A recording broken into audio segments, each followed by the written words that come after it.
신명기 7장 17절부터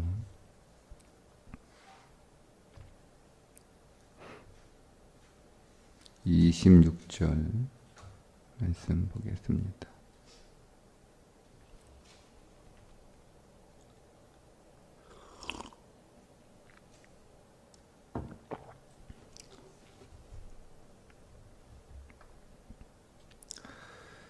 네가 혹시 심중에 이르기를 이 민족들이 나보다 많으니 내가 어찌 그를 쫓아낼 수 있으리요 하리야마는 그들을 두려워하지 말고 네 하나님 여호와께서 바로와 온 애굽에 행하신 것을 잘 기억하되 네 하나님 여호와께서 너를 인도하여 내실 때에 내가 본 큰 시험과 이적과 기사와 강한 손과 편팔을 기억하라.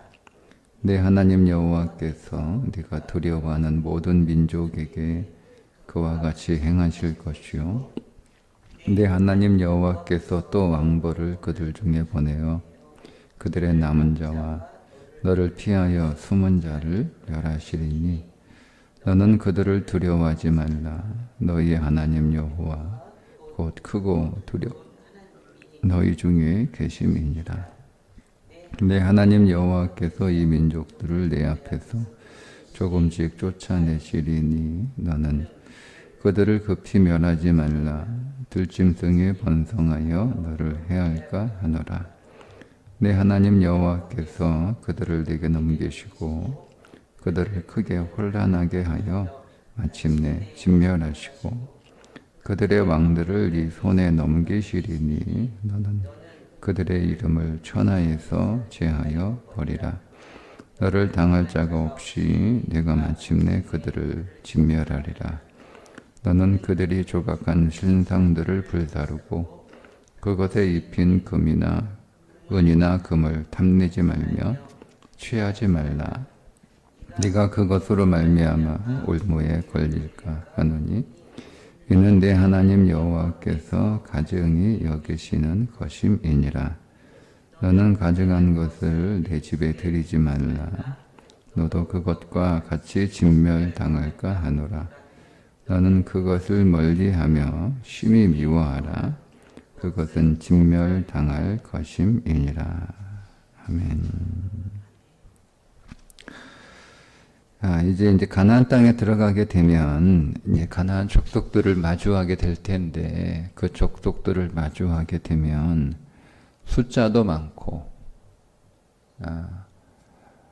몸도 자기들보다 더 크고 거인족들도 있고 성은 매우 높고 견고하니 우리가 어떻게 저들을 쫓아낼 수 있을까? 이런 두려움이 당연히 생깁니다. 성경은 우리 안에 있는 두려움을 억지로 부정하라고 말씀하지는 않습니다. 우리 안에 있는 두려움은 현실이기 때문에 두려움을 느끼는 것은 이상한 것도 아니고 잘못된 것도 아니고 믿음 없는 것도 아니고 우리가 두려움이 생기는 건 자연스러운 것이라는 것을 우리가 먼저 이해할 필요가 있습니다. 그런데 그 두려움을 우리가 이기는 방법이 하나 있는데 오늘 18절에 보면 그들을 두려워하지 말고 내 하나님 여호와께서 바로와 온 애굽에 행하신 것을 잘 기억하되. 그러니까 두려움을 이기는 방법은 내가 그 두려움을 이기는 게 아니라 그 문제보다 더 큰 하나님을 기억하는 것이 두려움을 이기는 방법입니다. 애굽에서 가나안보다 더 강하고 더 힘들었고 더 어려웠던 곳이 애굽이잖아요. 그러니까 난이도로 치면 가나안은 애굽보다는 난이도가 약합니다. 애굽보다 난이도가 약한 그 가나안을 볼 때 그보다 더 어려웠던 문제를 해결한 애굽에서의 일들을 기억하라는 거예요. 그런데 우리가 여기서 왜 그렇게 하지 못하냐면 애굽에서 겪었던 것을 하나의 사건으로 이해하기 때문에 그렇습니다. 여러분, 우리가 지금까지 살면서 내 힘으로 하지 않고 정말 기적적으로 하나님의 은혜로 된 일들이 다들 한두 번씩은 있잖아요. 없어도 한두 번씩은 있잖아요. 그죠? 돌아보면, 야, 그때 그거 하나님이 안 도와주셨으면 진짜 불가능한 일이었는데, 하나님이 도와주셔서, 그때 은혜로 내가 거기에서 잘 살아났다는 일이 모든 그리스도인들은 예외 없이 다 적어도 한두 번씩은 다 있어요. 근데 우리가 그거를 기억하고 있잖아요. 잊어버렸습니까? 다 기억하고 있단 말이에요. 예. 아니 여러분, 애굽에서 이스라엘 백성들이 하나님이 행하셨던 그 10가지 그 놀라운 능력의 일하심들을 어떻게 잊어버립니까? 잊어버릴 수 없는 거예요. 근데 그거를 기억하라라고 하는 말을, 그거를 잊어버릴 수 있으니까 잊어버리지 말고 기억하라, 이 얘기가 아니에요. 그렇다면 우리도 기억하고 있는데, 우리도 내 인생 안에서 하나님께서 정말 능력으로 역사하셔서 우리가 거기에서 살아난 일들이 우리의 기억에 아직도 생생한데, 그것도 한 번도 아니고 애굽에서 10번을 겪었던 것처럼 우리도 인생에 그만큼 그 이상으로 그런 일들을 경험했고, 그것을 우리가 기억하고 있고, 우리가 그것을 지금 또 말하기도 하잖아요. 내가 과거에 이런 은혜, 이런 기적을 내가 경험해서 그때 진짜 내가 죽다가 살아났다. 하나님 아니었으면 정말 내가 죽을 뻔했다. 이렇게 우리가 얘기도 한단 말이에요. 자, 분명히 기억하고 있는데 오늘 우리의 삶에 어떤 두려운 문제들이 생겼을 때 우리가 그 두려운 문제 앞에서 벌벌 떨고 걱정하고 근심하고 이제는 그 문제 때문에 내 인생이 어떻게 될까 그렇게 전전긍긍하고 있단 말이에요. 아니, 말씀대로 기억하고 있으면 그 두려움을 이길 수 있는데 왜 기억하고 있는데도 왜 그 두려움을 이기지 못하느냐, 이 질문이 나옵니다. 그러면 여기서 기억하라는 말은 무슨 뜻일까라고 질문을 할 수밖에 없어요. 뭘 기억하라는 건가 라고 하는 거죠. 여기서 기억하라는 것은 애굽에서 있었던 10가지 하나님의 능력에 나타난 기적적인 사건을 기억하라는 게 아니고요. 하나님이 애굽에서 이스라엘 백성들을 건져내기 위하여 하나님께서 보여주신 그 모든 능력들의 이유가 뭐예요? 이유가 왜 하나님이 이스라엘 백성들을 위해서 일하셨어요? 이유가 뭡니까? 하나님과 언약을 맺었기 때문에 그 일을 하신 거잖아요. 출애굽 3장에 정확하게 나와요. 그들이 하나님께 부르짖음에 하나님이 그들과 맺은 언약을 기억하사, 이렇게 나온단 말이에요. 그러니까 여러분, 지금 성경에서 이스라엘 백성들에게 계속 기억하라고 말하는 그 이유는 뭐냐면 하나님이 이스라엘과 맺은 언약을 하나님이 기억하고 계시기 때문이라는 거예요. 하나님이 기억하고 계세요. 저 백성은 나하고 언약을 맺은 백성이지, 저 백성들하고는 내가 언약을 맺었지, 이걸 하나님이 기억하고 있다라고 하는 사실이에요. 그러니까 하나님이 기억하고 있으니까 우리도 기억하고 있으라는 거예요. 하나님은 우리와 맺은 언약을 결코 잊지 않으신다. 하나님이 잊지 않으시는 한 그분은 신실하시기 때문에 반드시 그 언약을 시행하시죠. 그런데 문제는 뭐냐면 우리가 하나님이 우리에게 하셨던 그 약속을 우리가 잊어버리는 거예요. 그러니까 그런 애굽에서의 그 기적적인 사건을 10번씩이나 경험했음에도 불구하고 그 일이 지금 또 일어나겠는가 이런 생각이 드는 거예요. 그때는 어떻게 하다가 혹은 어쩌다가 내 인생 안에서 기적이 일어났는데 그 기적이 지금 또 일어나겠는가. 그러니까 사건은 신실하지 않잖아요.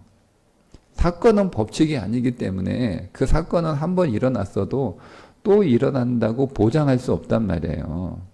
그러니까 우리는 그런 믿음의 은혜들을 겪었음에도 불구하고 그 은혜의 사건은 다시 또 일어날 보장이 없으니까, 그러니까 그때는 그때고 지금은 다를 수 있다라는 생각 때문에 두려워한단 말이에요. 그러니까 성경에 말씀하고 있는 기억하라는 사건을 기억하라는 게 아니에요. 그 사건을 행하신 하나님이 우리와 언약을 맺은 하나님이라고 하는 사실을 기억하라는 겁니다. 그러니까 우리가 기억할 건 뭐예요? 우리가 옛날에 경험했던 그 은혜의 사건을 기억하는 게 아니에요. 하나님과 맺은 언약을 기억하는 거예요. 나에게는 하나님의 약속이 있다. 그때 하나님이 그렇게 우리에게 은혜를 베푸셨던 것은 우리가 간절히 기도해서 그렇게 하셨던 게 아니에요. 우리가 불쌍해서 그렇게 하셨던 게 아니에요. 그리스도 예수 안에서 맺은 언약이 있기 때문에 우리가 그 언약을 청구했을 때 하나님이 당연히 하셔야 되는 거예요. 그래서 하나님 그 일을 하신 거거든요. 모든 원인과 근거가 언약이에요. 언약. 그래서 여러분 이스라엘 백성들이 끊임없이 그 언약을 잊어버릴 때마다 누구를 보내냐면 선지자들을 보내서 그 선지자들이 계속 했던 말이 있어요. 그게 하나님의 신실하신 언약을 기억하라는 거예요.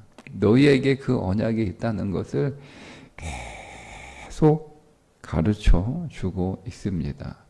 특별히 시편 105편 8절과 10절을 좀 찾아보시면 좋은데요. 시편 105편 8절, 9절, 10절에 보면, 특별히 8절과 10절에 보면 언약에 관하여 이렇게 말씀하고 있습니다. 그는 그 언약 곧 천대에 명하신 말씀을 영원히 기억하셨으니 하나님은요 언약을 영원히 기억하신대요. 영원히. 여러분 이건 하나님의 기억력을 말씀하고 있는 게 아니에요. 하나님의 기억력은 우리가 굳이 성경이 우리에게 쓸 이유가 없죠. 제가 성경에서 영원은 시간이라는 개념이 아니라는 거예요. 영원은 시간이 없는 단어예요. 영원은 뭐예요? 공간도 없는 단어예요. 시간이 없으면 공간도 없죠. 공간이 있어야 시간이 있는 거니까. 그래 여기서 영원이라는 말은 뭐냐면 우리가 어떤 시간에 있든 어떤 공간에 있든 우리에게 주어진 그 언약은 항상 유효하다는 거예요. 항상 유효하다는 거예요.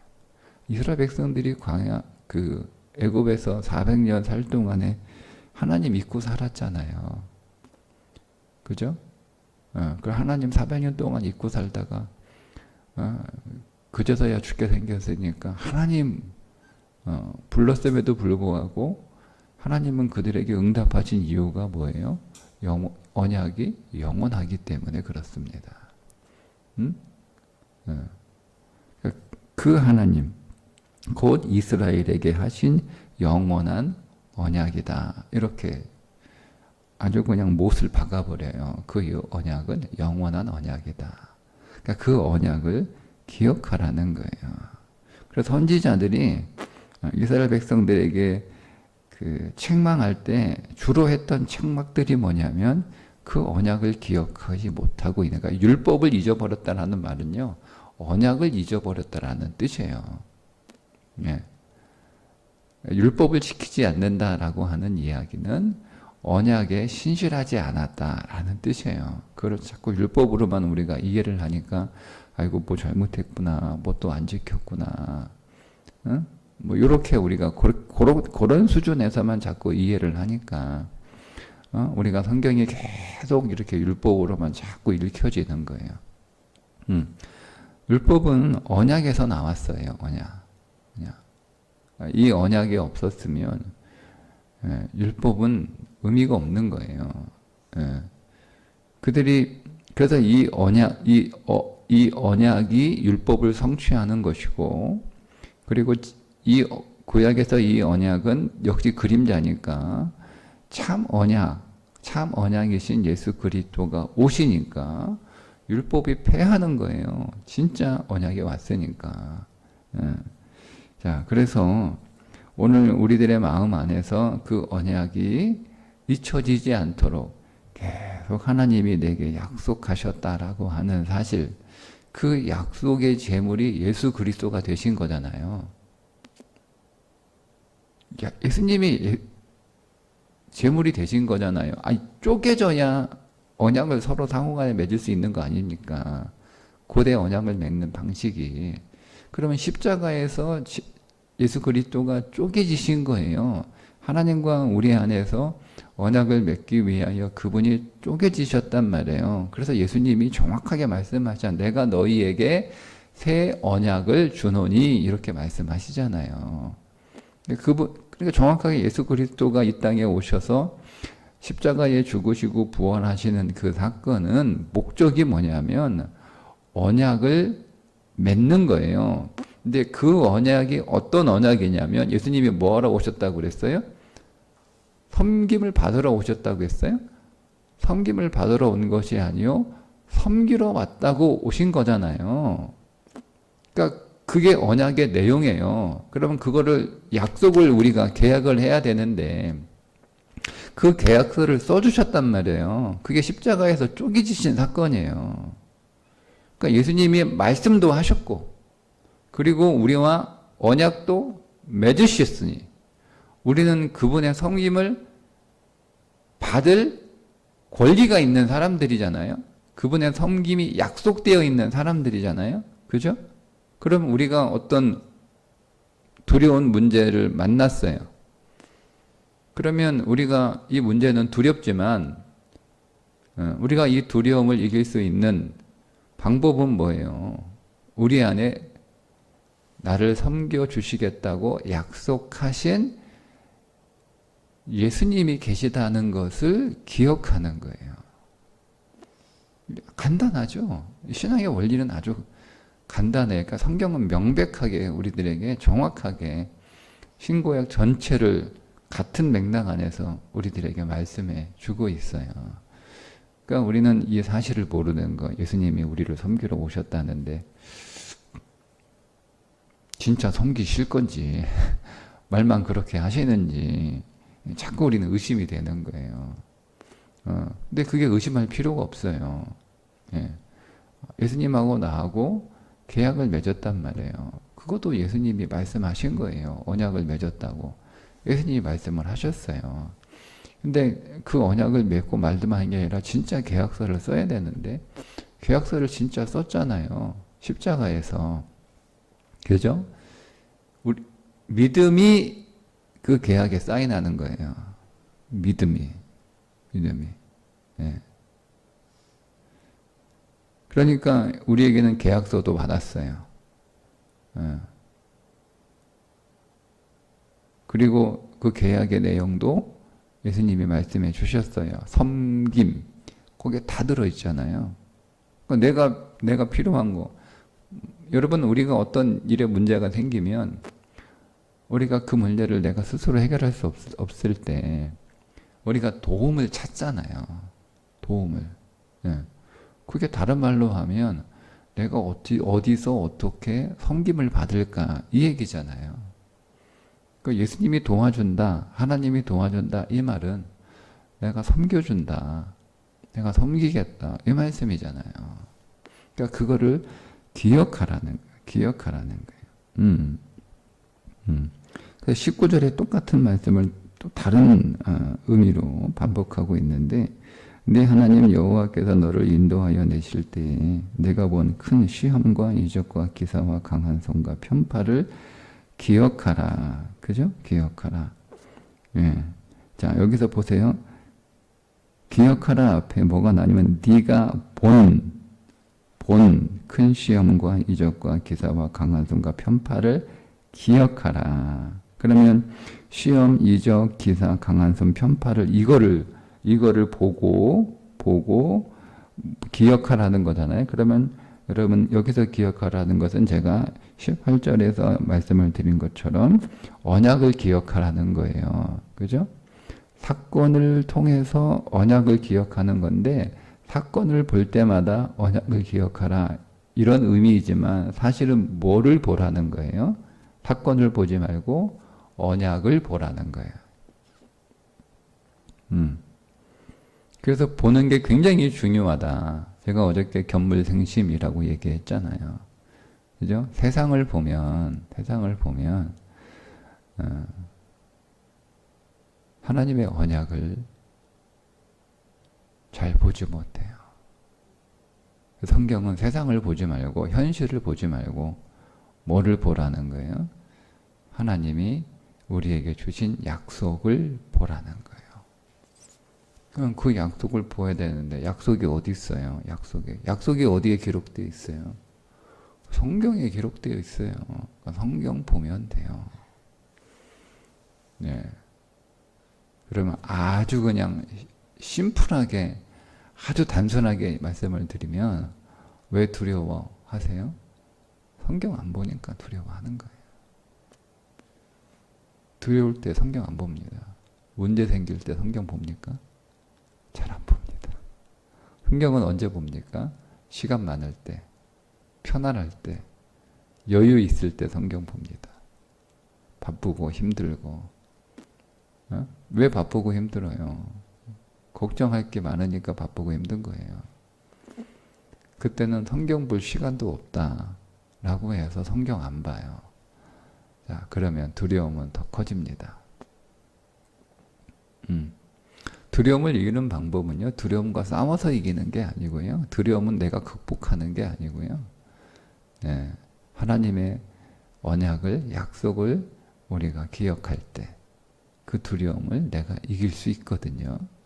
그러면 그 하나님의 약속을 우리가 봐야 될 거 아니에요. 성경이 하나님의 약속들이에요. 그 이름 자체가 약속이잖아요. 예. 그러니까 자꾸 상상하지 마세요. 하나님이 나한테 무슨 약속을 주셨지? 꿈속에서 약속을 주셨나? 환상에서 약속을 주셨나? 뭐 약속을 하나님이 나한테 기록해 줘서 무슨 뭐 계약 증서, 보험 증서를 나한테 주셨나? 자꾸 이런 거 찾으니까 약속이 없다라고 생각을 하는 거예요. 성경을 약속이라고 성경들이 생각을 하지 않죠. 근데 왜 성경을 약속이라고 이름을 붙였어요? 성경이 약속이라니까요. 그러니까 성경 보면 돼요. 아주 단순합니다. 너무 심플하죠? 네. 뭔가 여러분 하나님의 약속이 뭔가, 그 약속이 뭔가를 이렇게 가르쳐 주는 거예요, 여러분. 그런 거 여러분 찾지 마세요. 이미 우리 안에는 하나님의 약속이 무엇인지를 잘 기록해 놓은 성경을 우리 손에 주셨어요. 성경, 여러분 두려울수록 성경에서 약속을 읽으셔야 돼요. 두려울수록. 한가할 때 성경을 읽는 게 아니에요. 여러분 사고 터지면 제일 먼저 보험증서 꺼내가지고 약간 보지 않나요? 에? 아무 일 없을 때 보험증서 꺼내서 보지도 않잖아요. 뭔가 일이 생겨가지고 내가 병원 갈 일이 있으면 저는 보험증서 꺼내가지고 약관 찾아보거든요. 여기 해당 사항이 있나? 어? 어? 아. 그러니까 성경도 보험증서거든요. 그러니까 우리가 두렵고 힘들고 어려울수록 성경을 더 펼쳐봐야 나한테 적용될 약관이 계약 내용이 있나 한번 찾아보자. 찾아보셔요. 그 있어요. 거기에 있어요. 여기 있네. 여기 있네. 여기 있네. 보장 받을 수 있네. 여기 있네. 여기 있네. 하나님, 나 예수님한테 섬김 받을 수 있네. 그러면 끝. 청구하시면 되는 거예요. 청구하시면 되는 거예요. 그러면 끝나요. 그 가나안에 들어가서 사는 삶의 굉장히 중요한 방식들을 기록하고 있는 거예요. 그래서 여러분 여호수아 1장 가나안 땅에 딱 들어가자마자 모세가 여호수아에게 했던 말, 두려워하지 말라라고 하면서 여호수아 1장 8절 9절에 딱 그 땅에서 형통하고 평탄하게 되는 게 뭔지를 정확하게 얘기하잖아요. 이 율법책을 내 입에서 떠나지 말게 하며. 정확히 나오잖아요.